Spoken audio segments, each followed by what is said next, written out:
We wish you happy new year. Gitu dong. Ya kan masih ini hawa-hawa tahun baru. Iya, unexpected bukannya ya. Bagus. Jadi selamat datang semuanya di Bego Teknologi tahun 2023 bersama kita di channel Nyantai. Dengan setup baru. Setup yang agak sempit tapi tetaplah beritanya nggak sempit kok nih. Iya, tenang aja. Walaupun sempit kita pastikan kontennya tetap asik. Betul. Gitu. Tapi nih kita mulai dengan berita yang sangat menyedihkan dari brand handphone. Tuh, yang kabarnya akan rilis besok sebenarnya. Harusnya hari ini pas videonya tayang. Iya, ini pas video tayang akan rilis yaitu Realme. Kenapa? Nah, jadi langsung aja gue ceritain ya. Sebelumnya di Bego Teknologi sebelumnya di tahun kemarin kita sempat roasting Realme karena yang Realme 10 Pro-nya itu kuring karena pakai spek yang sama kayak Realme 9 Pro sebenarnya. Iya, tapi sekarang gimana Ger yang Pro Plus-nya? Ternyata sama saja gitu loh. Jadi gini loh, Anda sudah mematahkan ekspektasi seorang Aldi loh. Aldi udah bilang di sebelumnya kan Realme 9 Pro Plus ini kayaknya yang promising gitu. Betul. Karena udah pakai dimensity 1080. Betul. Ternyata tidak juga, masih sama. Jadi ini kayaknya basically adalah Realme 10 series adalah update aja udah kayak update desain aja udah. Bentuk desain baru, isinya sama. Isinya sama gitu. Di mana Pro-nya, di mana Pro Plus-nya tidak ada dong kayak gitu. Aduh, parah banget nih memang ya. Karena memang ini ekspektasinya menarik banget ya. Dia itu Realme 10 aja itu bagus menurut gua ya. Bagus. Dia itu bagus, bisa nge-package spek yang oke di harga yang oke juga gitu ya. Gitu. Nah, sekarang nih Realme 10 Pro-nya sama 10 Pro Plus-nya kenapa yang jadi ngelawak nih? Iya, kita kan mikirnya kan sebelumnya Realme 10 Pro yang sebagai decoy. Iya, betul. Ini kayaknya dua-dua yang barangnya decoy. Jadi mau beli apa dong? Kalau decoy dua-duanya. Mungkin kayak beli Infinix Zero aja kan. Ya gak apa-apa juga kan sih bagus gitu. Ya intinya nih Realme 10 Pro sebenarnya aneh karena ya memang chipsetnya ini nggak berubah dari generasi Realme 9-nya. Tidak ada yang menarik kecuali di bagian kameranya. Tadi lu bilang itu yang Realme 10 Pro Plus-nya itu sama kayak Infinix Zero Plus. Sama kan? Kurang lebih sama ya. Jadi yang sebenarnya update di Realme 10 series ini ya basically ya kamera aja gitu dari 50 ke 100 gitu ya. Sama ini ya yang dijual nih, yang baru nih. Jadi kali ini Android tidak lagi jualan Antutu, fast charging enggak. Dia sekarang jualan PWM ya. Itu yang nggak tahu nih, kasih aja kali videonya. Ini sih soal ngomongin dimming nih. Ngomongin dimming, dia itu sekitar 2160 Hz. Bedanya apa bang?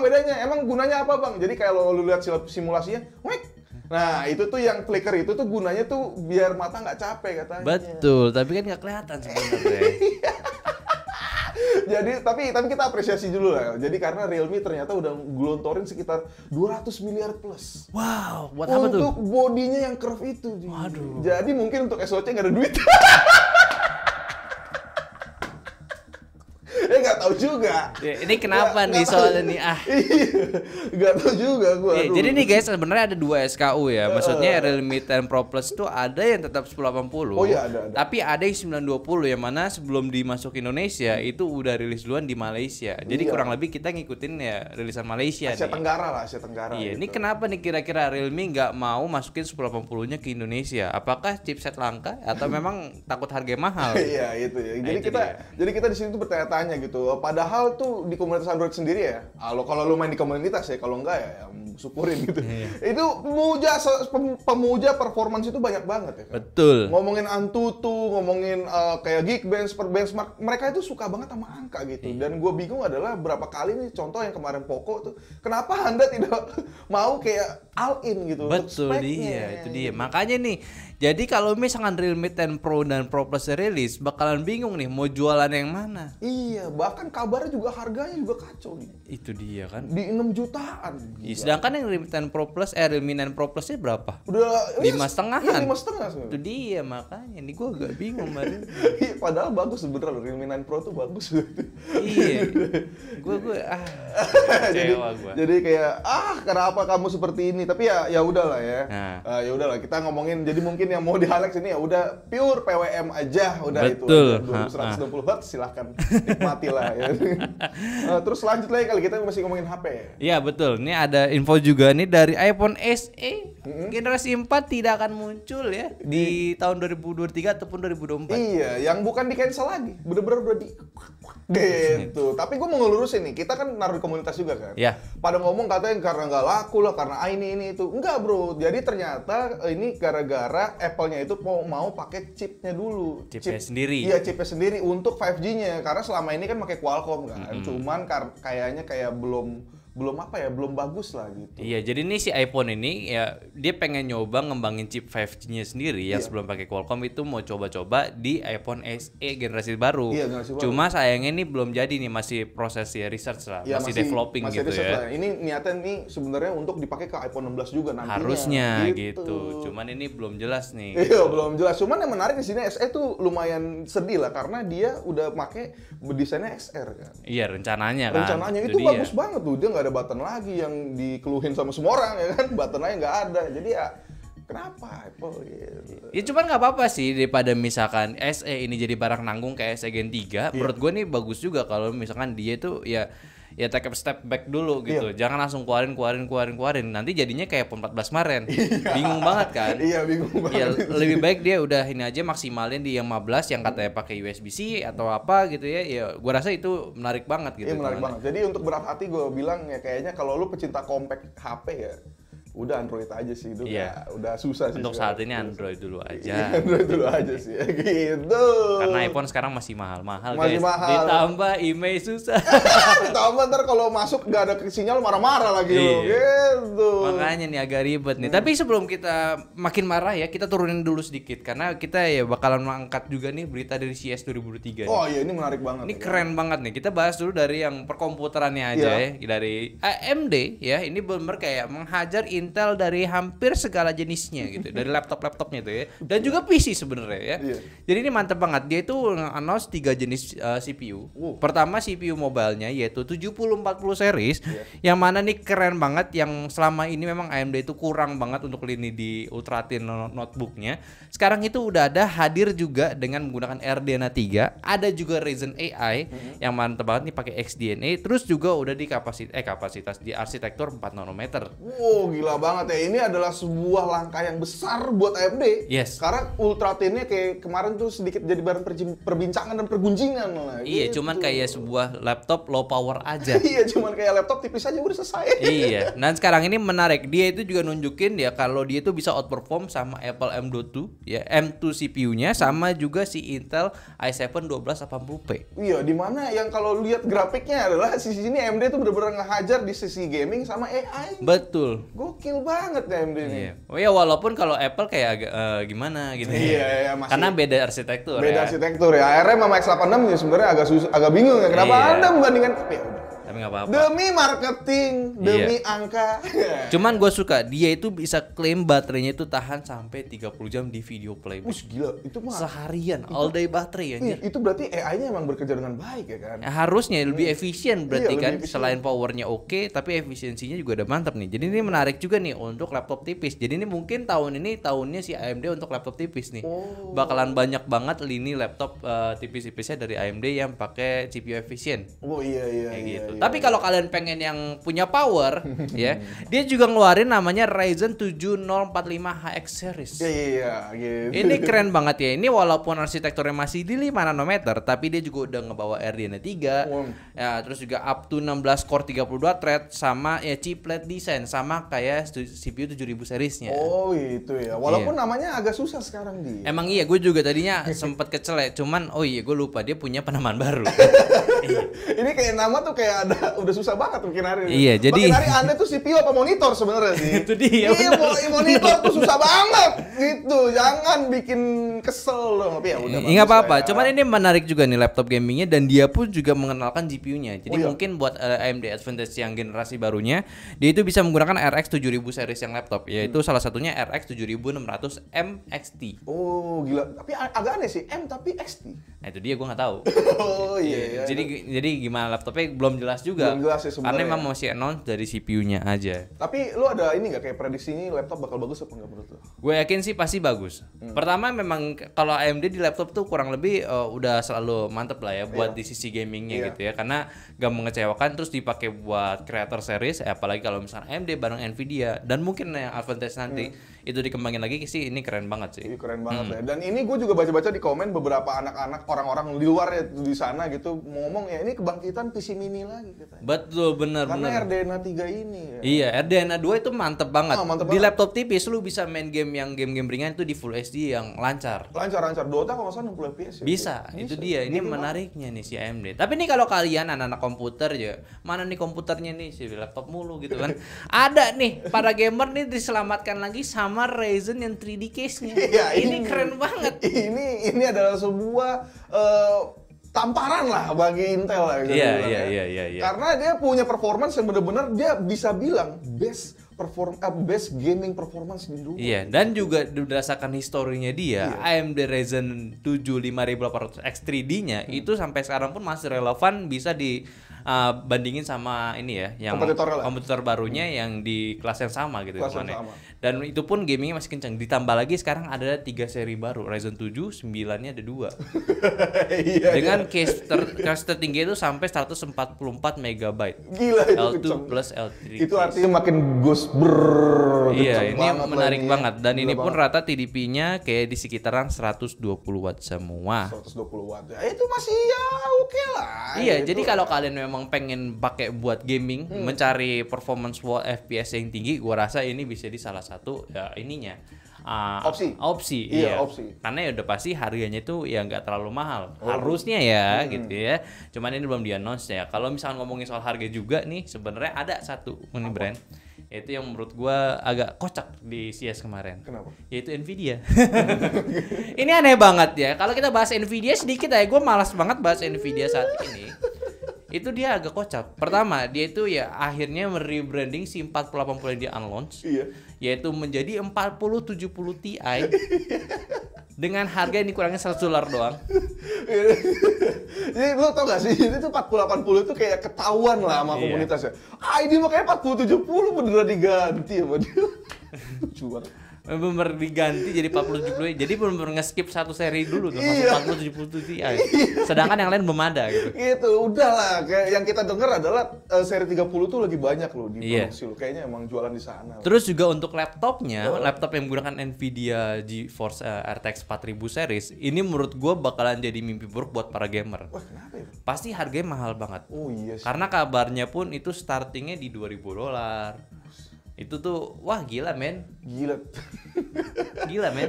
Iya gitu. Udah paling bener lu cari laptop 30 dulu. Iya, 30. Sampai itu harga benar turun gitu. Atau 20 masih bagus kok. Iya, lu jangan lupa ya RTX 4000 series nggak mungkin dikombinasiin juga sama Intel Gen 12 ataupun Ryzen yang lama. Nggak mungkin. Pasti yang baru-baru kan. Iya, yang baru-baru gitu. Harganya pasti mahal. Harganya pasti mahal bro, kecuali kalau lu duitnya kayak berak duit gitu ya silakan. Betul nih, agak berbahaya banget gitu. Iya, jadi kita lowerin lagi ya, so emosinya tadi udah di sini kan. Kita turunin lagi, kita ngomongin ini lah. Yang bagusnya lagi. Yang bagusnya lagi. Apa sih tadi namanya gue lupa. Itu ada sebuah laptop yang menurut gua ini bener-bener ngehajar si Asus. Ini the best banget menurut the best banget. Kalau gua bilang, gua lupa gua ngomong apa semalam ya.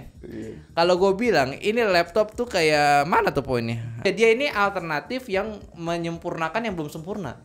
Oh iya. Ya selama laptop lipat itu belum bisa maksimal, biarkan si Asus bekerja. Si Lenovo datang hadir dengan inovasinya dia, menggunakan dua layar sekaligus, OLED touchscreen. OLED touchscreen 16:10 2K. Gila banget itu. Dan lu kalau perhatiin di situ kan yang mantap tuh sebenarnya keyboardnya sih. Betul, nih konsep keyboardnya menarik banget. Ini konsep keyboardnya keren banget. Ini kalau lu taruh di situ tuh dia langsung kayak detect jadi keyboard. Sama kayak Asus ZenFold.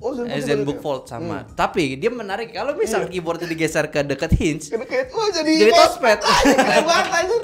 Wah, itu goblok banget sih kata gue. Ini yang bikin bener-bener dia nunggu momen untuk kayak itu. Wah, ini jadi kayak tamparan keras buat Asus. Ini sih bener harus siap dijual gitu. Iya, harus siap dijual. Karena memang ini masih konsep belum masuk mass production. Cuman ini harus banget sebelum si Asus ZenBook Fold ini final product dengan kualitas yang matangnya gitu ya.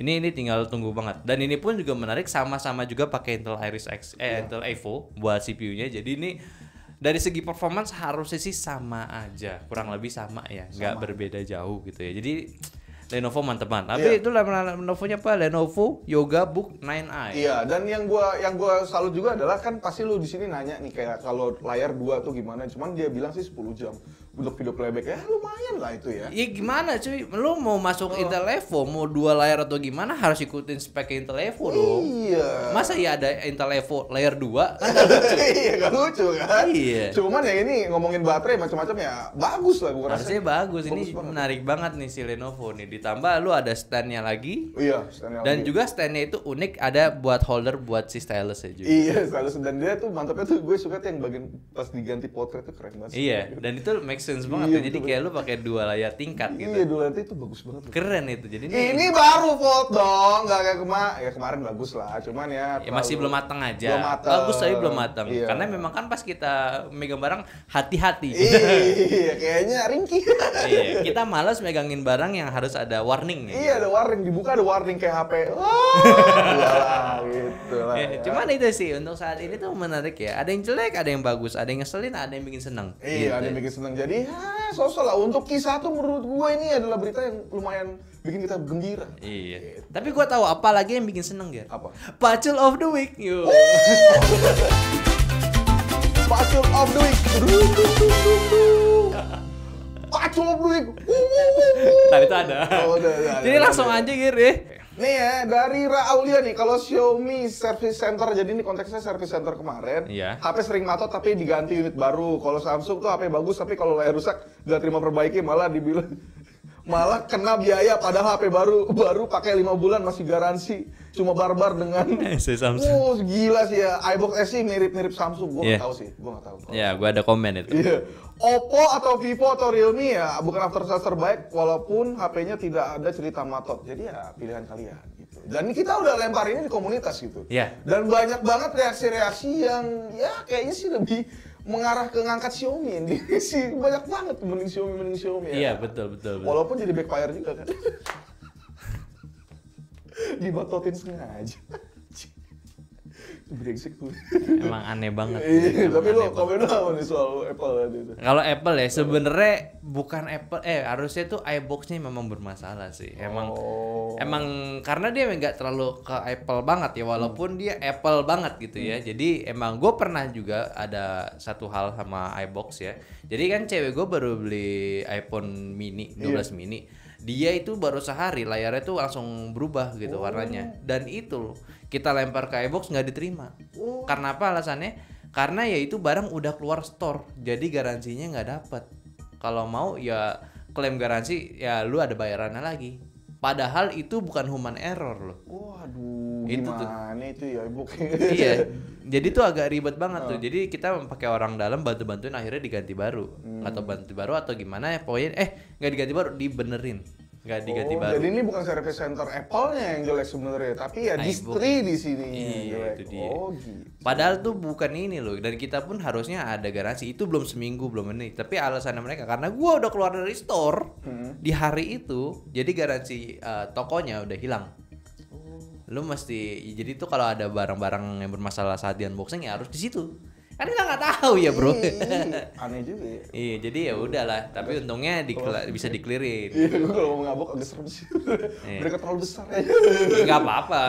Siapa tahu jadi pembelajaran. Iya, pembelajaran untuk iBox. Jadi dengerin nih untuk nih service center itu menurut gue tuh hal yang penting banget gitu. Betul. Karena after sales itu menghasilkan marketing gratis menurut gue. Betul. Ya kan? Pada ngomongin kan, oh ini aja nih di sini after sales bagus nih. Ini gue datang cuma murah. Lihat aja itu kan kasus X3 Pro kan. Iya. Earningnya jadi marketing gratis, lu nggak usah keluarin campaign gitu. Nggak usah deh ganti baru lah ya. Iya, yang penting kasih pelayanan bener aja gitu. Iya, pelayanan bener dan minim birokrasi. Betul. Jadi kita datang udah langsung benerin gitu aja. Iya, itu harusnya tuh dikejar lagi tuh kayak gitu untuk service center. Iya, yang kedua nih dari Ardik Surya nih. Apa tuh? Apakah real bang, One UI termasuk salah satu nilai jual utama Samsung? Enak dan smooth sih menurut gue pribadi daripada UI si Orange Xiaomi.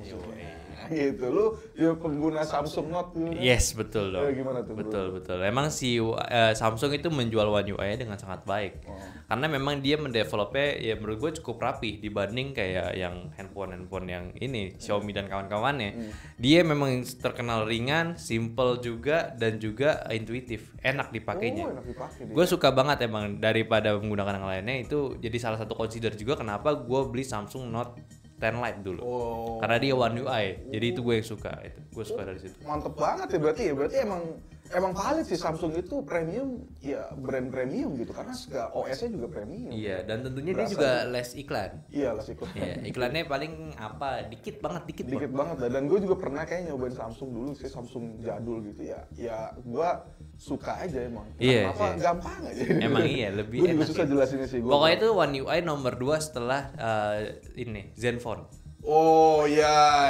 Zen UI dia tuh kan mirip banget stok Android, jadi nggak terlalu berat gitu. Dan jadi keduanya Samsung. Enteng dan ringan lah gitu. Tidak seperti SC-nya. Pertanyaan ketiga nih ya. Yuk. Dari Erwin Amrul Novel. Bang, 240 watt mau ngecas motor listrik. Ini adalah pertanyaan yang KDM. Coba dong jawab. Komedinya di mana? Mas Erwin, ya, tapi nggak apa lah. Jadi sekalian mengenalin lah, Erwin tuh udah mulai ke konten motor sekarang. Betul. Jadi kalau lu suka motor atau otomotif, dia udah mulai ke sana. Jadi cek aja story dia. Anjir. Saya komennya begitu, lucu banget Erwin. Karena kamera belum ada yang terus keluar. Iya, belum ada yang keluar, jadi masih agak boring. Kamera tuh eranya baterai gendut doang kan. Lihat nih berapa kamera yang baterainya udah kembung semua. Iya, udah kembung semua. Tadi ini Mbak, mau syuting aja nih, baterai aja tuh marah-marah nih Aldira. Mbak, cuma satu gitu. Oh ya gitu lah ya. Iya. Mas Erwin, semangat Mas Erwin. Jadi ya udahlah untuk kita saat ini di Bego Teknologi Minggu kita kali ini. Ini cukup panjang karena memang kita hutang seminggu kemarin ya. Hutang minggu jadi kemarin, sengaja dipanjangin. Jadi ya udahlah ya. Semoga kalian suka dan jangan lupa untuk kontribusi, siapa tahu masuk Pacel of the Week minggu depan. Iya, komen-komen yang asik dan menarik gitu. Yes. Jadi ya udahlah, udah mungkin aja dari gua Aldi dan sebelah gua ada Gary dan ke belakang kamera ada Alira. Jadi sampai jumpa di Bego Teknologi minggu depan. Bye bye.